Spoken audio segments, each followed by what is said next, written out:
Welcome back, fight fans. Welcome back. Let's just dig right into it. The main question I've been asked over and over again is Danny Jacobs underestimating Canelo Alvarez. We've seen Danny Jacobs come out with a lot of things talking about Canelo Alvarez and how he believes he will fare and the reasons why he believes he will fare. And I know that Danny Jacobs is a smart boxer, an elite level boxer, has elite level skill set, and he's a problem for anyone who enters the ring. He may be the most difficult and challenging fighter Canelo Alvarez has faced outside of Floyd Mayweather Jr. And I believe he's the only fighter that would have the potential to maybe even stop Canelo Alvarez. But I think that Canelo Alvarez will ultimately win this fight, but I think it's a 50-50 pick'em type of fight. I think it's a close fight, but I lean towards Canelo Alvarez to get the victory, maybe even possibly by a late stoppage because of Canelo Alvarez's elite level body tech, because of Canelo Alvarez's elite level boxing skill set, his ability to adjust, his ability to stand in the pocket and slug it out, and his ability to work his way inside. Canelo Alvarez can pretty much do any and everything that you're looking for a boxer to do. So he is a problem and will be difficult for Danny Jacobs. I think it's a 50-50 fight just because Danny Jacobs has a reach advantage, has very strong power, and is a physically bigger and imposing man. So I think those things make the fight much closer than what they would normally be, because if they were the same size, I think Canelo Alvarez would easily get past Danny Jacobs. But because Danny Jacobs has so many daunting physical attributes, I think that makes this a very, very close fight. And I think it's a fight that Canelo Alvarez will have troubles and difficulties in, and will need to make adjustments to be able to get the win. Danny Jacobs could potentially win this fight.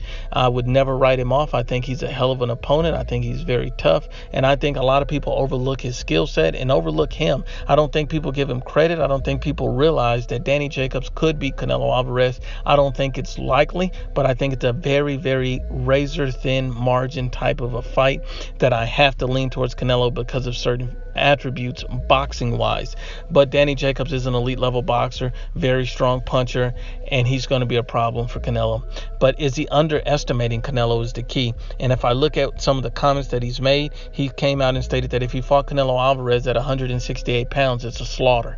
I don't think that he slaughters Canelo Alvarez at any weight. I just don't simply believe that, because I believe Canelo Alvarez has a skill set that'll make that not too possible, for the simple reason that if Danny Jacobs feels like he can walk Canelo down, we've seen Canelo Alvarez take top level punches from probably one of the hardest punchers, if not the hardest puncher in the division, in a Triple G. So we know Canelo has an iron chin. We know Canelo can box on his feet and use lateral movement. We know Canelo has the skills. So as far as someone saying it's a slaughter, I don't think that's very likely. Then I look at it and I say, well, is Danny Jacobs trying to build a fight? Well, why would he need to build a fight? He's getting paid guaranteed money. He's on a huge platform.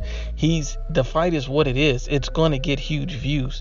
Then if you look at what Danny Jacobs has stated, that he's bigger, stronger, faster guy. Yes, he's bigger. We don't know if he's stronger. He said he's the faster guy. We don't know if he's faster. These are things that he's been saying. He's stating that after he beats Canelo, he's going to face Triple G and prove he's the best. Well, he's going to have to prove that he has an uphill battle to climb, and he's been saying a lot of things about Canelo Alvarez, but ultimately he's going to have to prove all these things. I think Danny Jacobs is a top-level, top-shelf opponent. It's a 50-50 fight, and I think he could potentially win. But I think the fact that he's making these statements, he may be looking past Canelo because of Canelo's size and stature. He sees the fact that Canelo Alvarez isn't tall or as big or as bulky as he is, and he feels that he's going to use that to his advantage and be able to go past Canelo, walk through him at times. And Danny Jacobs has a tendency to get caught in shootouts and slugouts. So what's going to happen when he looks past Canelo and he steps in the ring and he gets hit with something that wobbles him? Because we've seen him stunned against a Sergey Deverenchenko. He wasn't hurt, but he was stunned. Sergey got his attention. And we all know that Sergey Deverenchenko is not half the boxer Saul Canelo Alvarez is. What happened when Canelo Alvarez works his way inside and starts going to the body? It's going to be a problem. Danny Jacobs should not be overlooking Canelo Alvarez purely based on his size alone, because Canelo Alvarez can chop down that tree. But once again, unbiased as always, it's the IBFP. Please share, like, and you must absolutely subscribe.